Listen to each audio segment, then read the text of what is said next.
Hello guys! Today, as I promised, it's review video about Qchain ICO, which is an advertisement ICO on the blockchain. We will start from the interview with Qchain CEO Wally.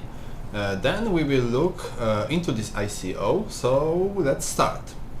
Wally is an CEO of Qchain. I asked him few questions about the project, and those questions were really hard, I think, but he did very well on them, so let's welcome him.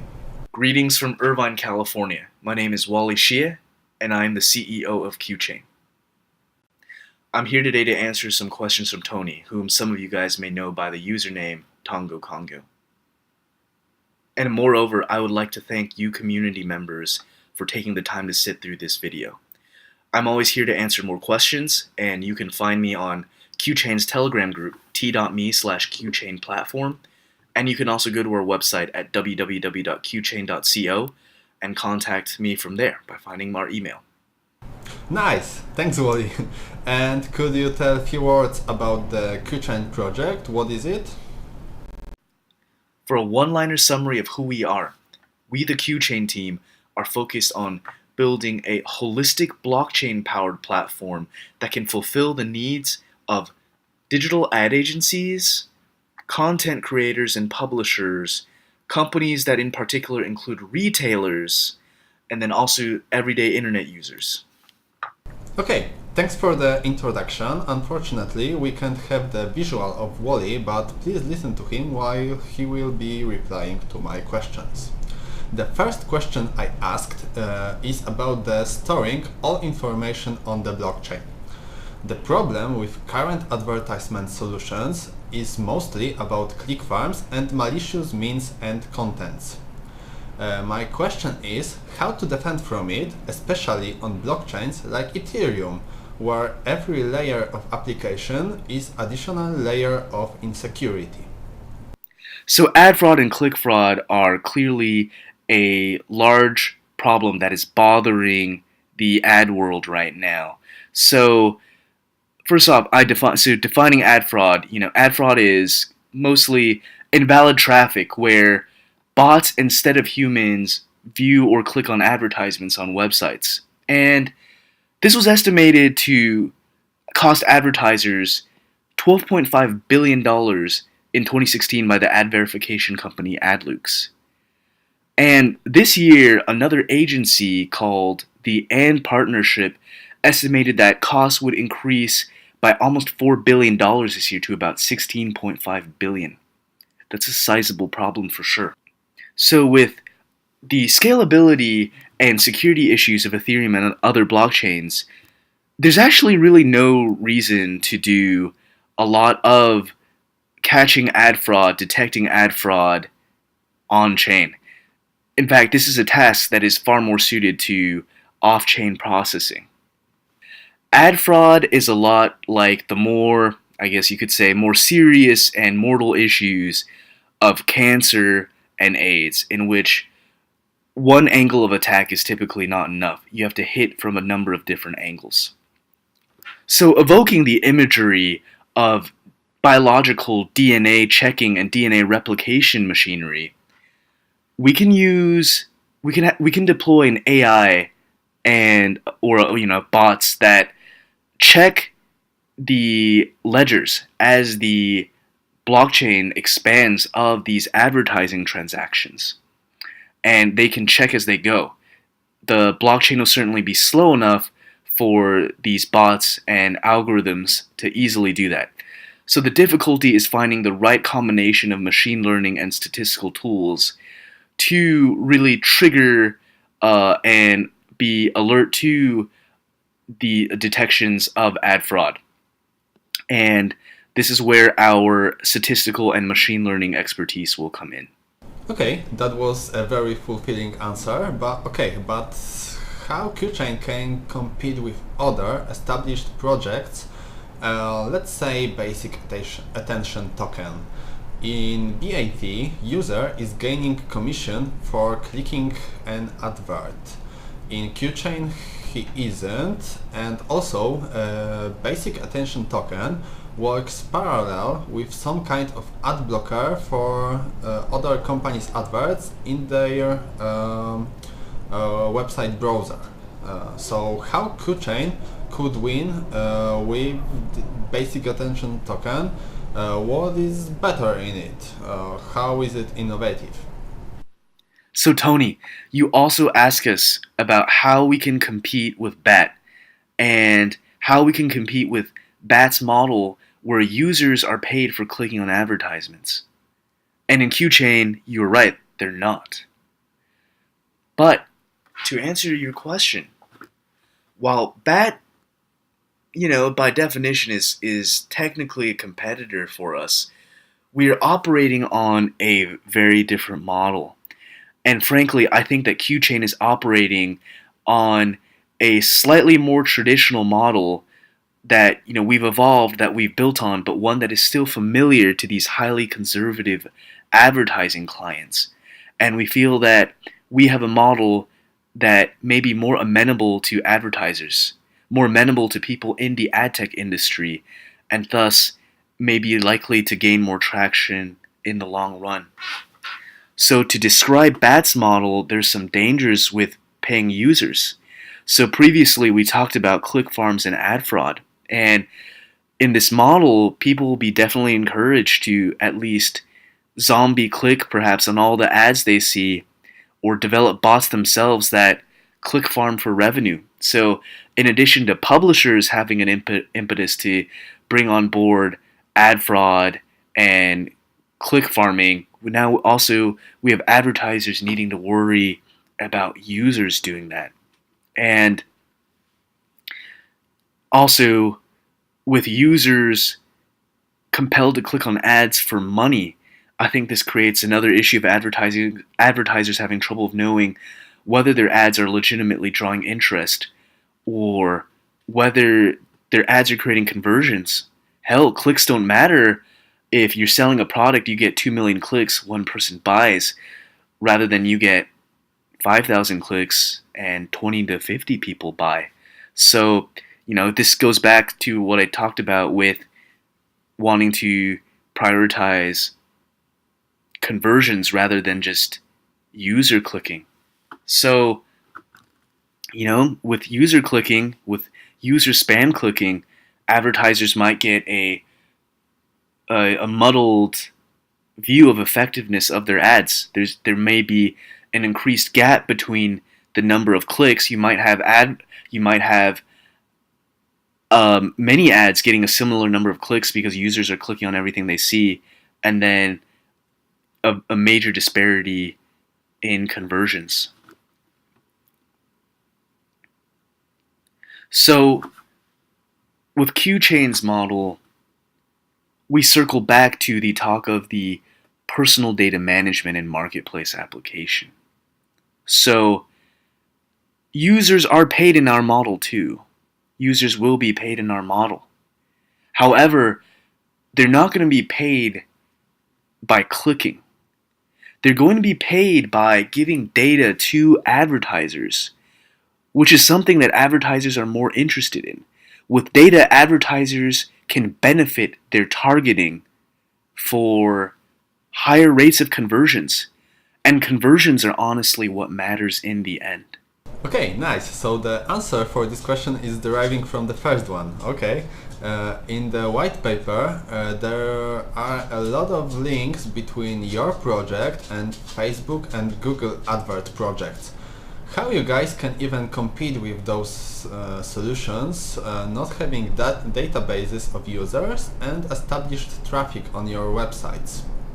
So, Tony, you asked us about how we can possibly compare with Google's and Facebook's depth of databases in terms of the information that these companies have access to: geolocation, gender, age, search history.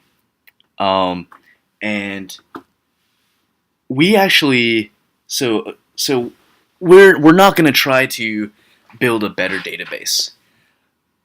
Indeed, we're going to try to help advertisers, give advertisers a supplement to this. We're not going to try to build a better database of user data for advertisers than Google and Facebook. They really have access to a crap ton of information, and we're not a search engine. Qchain is not a social media site either. We're not going to get access to certain forms of data. However, the truth is, we can still give advertisers a better picture for targeting by supplementing Google and Facebook's data, because they are still missing some things. And so Google and Facebook, they also have their own demand side platforms for advertisers, and also they help advertisers buy via DSPs, via demand side platforms. So we at Qchain can fill in the gaps with our concept of our personal data management and marketplace application. So there are holes to Google's and Facebook's data. Facebook's data, for example, can be very outdated. People cannot update their relationship statuses for months after they've had a bad breakup. Maybe they don't want to. And Google even sometimes has gaps in terms of, let's say location data. And location data is a really big one I want to focus on. So people are usually obviously creeped out by services that snoop their locations, that secretly ping their locations back to places. And with things like the European Union's General Data Protection Regulations, the GDPR, a lot of these things might become illegal in the future. So people are heavily against sharing their data with this kind of unsavory, underhanded harvesting. However, increasingly surveys show that millennials are comfortable with giving up their data if they do get something in return. And that may include services like what Facebook offers. That may include services like what Facebook and Google offer. And that also includes monetary payment in exchange for their data. So one thing we are going to work on for Qchain's personal data management and marketplace application, the PDMM application, is allowing users to sell a live stream of where they are at, their location data, to advertisers through our DSP, through other DSPs, and we can further improve upon the access of information that advertisers have. So through this, we can benefit both everyday internet users and advertisers. Everyday internet users get to monetize and permissionize their data, and their transactions for this data are in the open. They're recorded on a public ledger.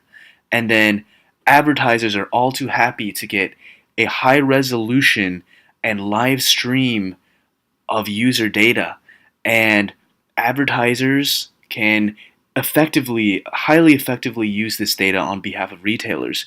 Or maybe the advertisers purchasing this data from Qchain's personal data management and marketplace application, the PDMM, are retailers themselves. So we're not looking at replacing Google's and Facebook's databases. Indeed, we're looking at plugging in holes where Google and Facebook have them, and we're doing so in a manner that helps advertisers and also helps users. Okay, thank you, Wally. You were my first guest here on my channel, and I think those answers were very fulfilling. Thank you for your time, and now I will make a short review of this project before it will start.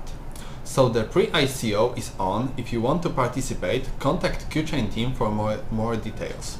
ICO is starting on 24th of October. We know the prices of tokens already. It's 4 XQC for 1 ZEM and 4000 EQC for 1 Ether.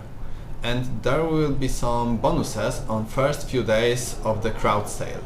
Hard cap is $20 million for EQC and 12 million for them. What do I think about this project? They are working parallel to other NEM projects. I know they are taking the good advices from NEM developers and NEM leaders like Lon and Jeff. They are transparent, answering my questions and questions on the Telegram, and I think they have the response for all those questions, and I think they have a vision for sure. And they have the demo of working product already. I was advertising Dimcoin and Bankera ICO heavily on my channel. They gathered millions of dollars and they still don't have a product to show. Those guys from Qchain having a demo to fiddle around, they are already on the lead.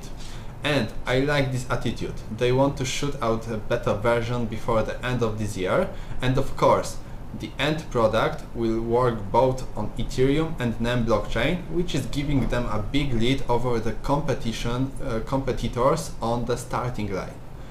Let me explain. So NEM anti-spam algorithm is called Eigentrust++, and it derived from PageRank algorithms. Can this solution help them or not? It's not me to judge, but it may. And also running on two blockchain is giving them some kind of the flexibility. We all know Ethereum is in experimental phase for now. No one sane is going to put a lot of money on the smart contract. So having the safety net with this second blockchain is important. Also, if you are interested in this topic, I suggest to watch Crypto Gordo's video about Qchain. I will link it somewhere here on the screen. Okay, thank you. I think that's all. It wasn't investment advice, just a review from a niche YouTuber. Links to Qchain sources you can find in the description. Join the Telegram channel and ask them a few questions. And guys, I am running my Steemit profile as well. Be sure to jump there and give me an upvote or comment, because I want to get big on Steemit and I'm going for it. Thanks for watching. If you like this video, hit the thumbs up underneath. Please subscribe if you didn't. Let me know in the comment section what are your thoughts about the Qchain ICO. Thanks for watching. See ya!